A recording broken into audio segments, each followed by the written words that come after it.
Assalamualaikum warahmatullahi wabarakatuh. Nama saya Putri Santika Mayansari, NPM 257051011 dari kelas D. Di sini saya akan menjelaskan tentang tugas 13, yaitu tentang kesetaraan context-free grammar dengan pushdown automata. Di sini ada contoh, di sini kan ada teorema, bahasa adalah bebas konteks. Jika beberapa pushdown automata mengenalinya, gitu kan. Di sini ada contoh bagian 1, misalkan diberikan sebuah konteks free grammar. Tunjukkan cara membuat PDA yang mengenali si CFG-nya. Pertama di sini ada tata bahasa, yaitu ada S. S ini sebagai startnya. Di sini ada BSA, A ini ada OA sama epsilon. Di sini ada B, yaitu BB1 atau 2. Nah, dari sini kita coba menggunakan leftmost derivation seperti ini. Kita mulai dari S, karena S ini inisialnya kita mulai dari S, dimana S ini bisa kita ubah jadi BS, ya kan? Kita lihat B-nya. B-nya ini kita ambil yang BB1, S-nya kita tulis di sini. Nah, lalu di sini ya, ini B itu ke sini, S ini ke sini. Lalu si B ini kan bisa diubah jadi 2. Ini tetap ini tetap yang ini. Lalu yang B-nya ini kita ganti 2 lagi. Jadi 221S. Nah, untuk yang S, ini kita ubah jadi A. Nah, dari A ini ada epsilon atau himpunan kosong. Karena himpunan kosong, kita bisa eliminasi si ininya. Jadi hasilnya adalah 221. Nah, untuk lebih jelasnya di sini sudah ada general form yang dibuat, yaitu di sini ada terminal, yaitu isinya ada small a. Lalu untuk restnya atau pada stacknya nanti di sini ada capital B, small a, capital B sama capital C. Jadi nanti terminal ini, nah huruf ini kita masukkan ke terminal di sini. Lalu rest ini akan kita masukkan ke stack di sini. Di sini ada B, A, B, C. Untuk lebih lanjutnya ke slide yang di sini. Nah, di sini kan ada PDA, di mana input atau terminalnya ini ada A, lalu ada stack-nya nih. BA, BC, sama Z0. Z0 ini kalau dalam stack adalah inisialisasinya. Atau bisa seperti ini. Jadi nanti kalau misalkan mau nambahin stack-nya, berarti nanti habis B seterusnya ke sini. Dia bertambahnya ke sini, ke kiri atau ke atas. Nah, di sini ada leftmost derivation. Kita asumsikan bahwa si S inisialnya di sini inputnya A, lalu ada B, A, B, C. Oke. Dan seterusnya ya. Sampai ke Z0. Nah, di setiap langkah ini diperluas leftmost derivation-nya. Contohnya nih, misalnya ada roles B ini A, SA, dan di sini ada kali BA. Nah, awalnya kan seperti ini ya. Di sini ada A. Kita lihat di sini. Di sini kan B yang di sini, di stack, yang paling top stack-nya, ini kan sama dengan rows yang ada di example ini. Maka si B ini akan diganti dengan ini. Maka ke sini dia.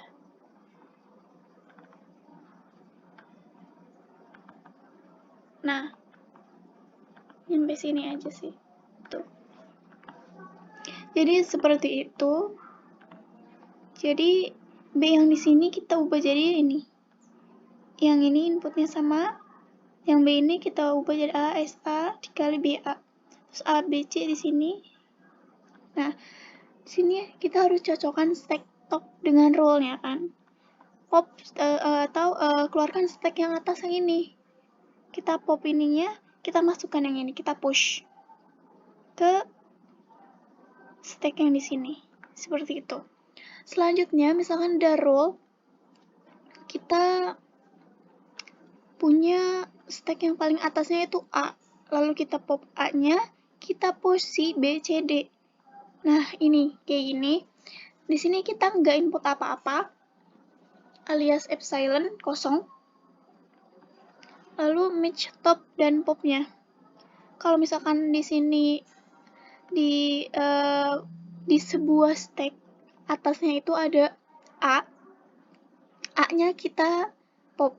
Lalu kita push si B, C, D ke dalam stack tersebut. Contohnya seperti ini. Kita bangun dulu ini PDA-nya. PDA yang di bawah sampai di atas itu sama. Cuma yang bawah ini lebih detailnya. Kita buat seperti ini. Karena kita nggak menginput apa-apa, kita tulis epsilon. Karena kita di sini mempop A, berarti kita tulis di sini A. Ini kan A, di sini berarti A. Lalu selanjutnya kita mulai dari si D ini. Berarti kita nggak input apa-apa, kita pop A, di mana A ini kalau dalam stack ini harus ada di top paling atas dari stack. Maka kita push atau kita masukkan si D-nya. Sama si C-nya kita masukin, sementara nggak ada yang di input, nggak ada yang di pop. Kita masukin C, lalu kita masukin B. Nah, ini seperti ini stack-nya. Jadi sebelum dimasukin D, sebelumnya itu di sini itu ada A. Nah, di sini tuh sebelumnya ada A. Karena ini dan si A ini berada di stack paling atas. Gitu kan. Ini nggak tahu lah ini ada berapa, misalkan ada berapa. Di sini ada Z0 karena inisial dari stacknya Z0, terus ini ada sebuah bilangan entah berapa. Pokoknya yang atasnya itu adalah A. A ini kita eliminasi, kita pop. Lalu di sini kita tulis langsung D, C, lalu B. Aduh, susah ya. B. Nah, seperti ini. Oke, selanjutnya di sini ada row. Di sini kita pop A, lalu kita inputkan 01, 02, B, 3, C. Di sini stacknya, di sini terminal. Nah, di sini terminalnya, di sini stacknya sama seperti yang ini. Terminal. Di sini adalah stacknya. Pertama, di sini sebenarnya ada A ya. Ini misalkan ada stack ya. Stacknya tuh kan ada Z0, entah ada angka berapa di sini, lalu di sini ada A. A yang di sini ini kita push, kita pop atau kita eliminasi, lalu kita ubah dan kita menambahkan ini. Kita push yang ini dari C, 3, B, 2, 0, 1, 0. Oke, jadi yang paling atas sekarang adalah 0. Oke. Lalu di sini ada terminal, kita cocokin dulu. Nah, di sini kita bisa cocokkan terminal simbol dengan stack top. Stack top paling atas itu kan 0. Kita mulai baca terminal simbolnya ini dari yang ini. Dari 0 sama 0 sama. 1 sama 1 sama, 0 dan 0 juga sama, 2 dan 2 juga sama. Tapi di sini ada apa ya? Bilangan atau huruf yang tidak terdefinisi, tapi di sini di stack-nya ini ada non-terminal simbol, ya kan? Nah, setelah kita tahu, kita cocokin, kita buat PDA-nya. Ini dia PDA-nya, di mana di sini ada input dan ada pop-nya. Kalau diinputkan 0, kita pop 0. Tapi kita nggak push apa-apa. Di sini ada 1 kan? 1. itu inputnya kita baca, ada satu nih, terus kita pop satunya, tapi kita nggak push apa-apa. Z juga sama, Z juga. Nah, untuk yang X-nya ini, X ini juga sama, untuk semua X pada terminal simbolnya, kayak gitu. Selanjutnya di final PDA, di sini kita tahu bahwa nggak ada yang kita baca atau nggak ada yang kita input, nggak ada yang kita pop, tapi kita push Z0 sebagai inisialnya gitu kan. Nah, lanjut, di sini nggak ada yang kita baca atau nggak ada yang kita input, nggak ada yang kita pop juga. Di sini ada SS ini sebagai start state-nya. Lalu kita ke yang ini, ke kondisi yang ini, di mana jika di sini ada input A, kita pop A, kita nggak push apa-apa. Sama X-nya juga sama untuk semua X di terminal simbol. Di sini juga nggak ada yang kita input, tapi kita pop si A dan kita masukin BCD untuk semua rule-nya. Nah, ini semua itu ada di sini juga. Oke, ada di aturan yang ini. Nah, dari sini kalau udah selesai kita ke ini. Ini ada inputnya, yaitu epsilon, dimana kosong gitu, nggak ada input, tapi kita pop Z0-nya. Kita nggak push apa-apa. Seperti itu. Baru ke final state. Nah, final state ini berarti nggak ada input, nggak ada yang di push, dan ada Z0-nya kita pop, jadi kosong. Masuk ke final state, seperti itu. Selanjutnya ada kesetaraan CFG dan PDA part 2. Di sini bagian 2 diberikan PDA. Tunjukkan cara membuat CFG yang mengenali bahasa yang sama. Di sini udah ada PDA-nya. Contoh dari PDA, kita akan bangun CFG-nya. Di sini ada non-terminal untuk setiap pasangan. Nah, misalkan di sini ada pasangan PQ. Berarti di sini kita tulis A PQ. Terus ada QR. Ada terminal QR nih. A QR. Terus juga ada yang RQ0, misal RQ0 gitu kan.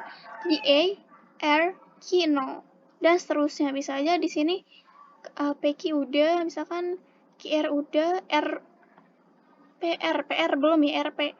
Nah, misalkan seterusnya bisa A, PR atau P, QF dan seterusnya.